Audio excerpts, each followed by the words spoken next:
ওয়ালাইকুম আসসালাম রহমতুল্লাহি ওবরাকাতুহ।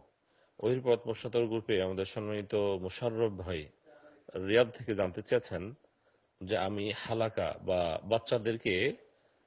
বাচ্চাদেরকে পড়াই, একসাথে তারা কোরআন পড়ে আমার কাছে।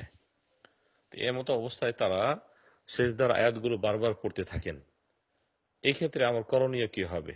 যতবার সেজদার আয়াতগুলো শুনবো ততবারই কি আমি সেজদা দিব বা বাচ্চারা সেজদা দেবে, নাকি একবার সেজদা দিলেই যথেষ্ট হতে পারে?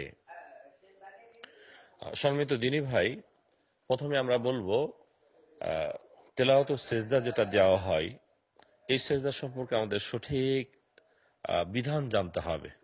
অনেকে বিধান না জানার ফলে তারা এই ধরনের দ্বিধাদ্বন্দ্বে পড়ে যান। আসলে বিশেষ করে তেলাওয়াতুল সেজদা যেটা, এটা সুন্নত। এই সুন্নত আদা করা উচিত। তবে কেউ যদি ওয়াজিব বলে ফেলেন তাহলে সেটি ঠিক হবে না। সুন্নত যদি কেউ ছেড়ে দেয় কখনো, সেটিও তার জন্য বড় গুনার কারণ নয়। এটি গুনার কারণ নয় যে সে সিজদা ছেড়ে দেবে।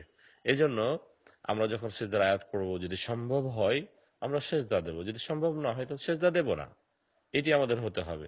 অনুরূপভাবে আহ বড় ওলামাদেরকে জিজ্ঞেস করা হয়েছিল, বিশেষ করে শেখ উসাইমিন রহমতুল্লাহ আলাইকে, যে আমরা তো এভাবে হেফজ করি, বাচ্চারা মুখস্থ করতে থাকে এবং সেজদার আয়াতগুলো বারবার পড়তে থাকে, তাহলে আমরা কিভাবে সেজদা দেব? তিনি এভাবেই বলেছিলেন যে না, একটা সেজদা দিলে যথেষ্ট হতে পারে। প্রতিটি আয়াতেই বা যতবার রিপিট করবে ততবার দিতে হবে, বিষয়টি এমনটি নয়। অনুরূপভাবে বিভিন্ন আয়াত পড়েছে যেগুলো সেজদার আয়াত, সেগুলোতে প্রতিবারই দিতে হবে, বিষয়টি এমনটি নয়।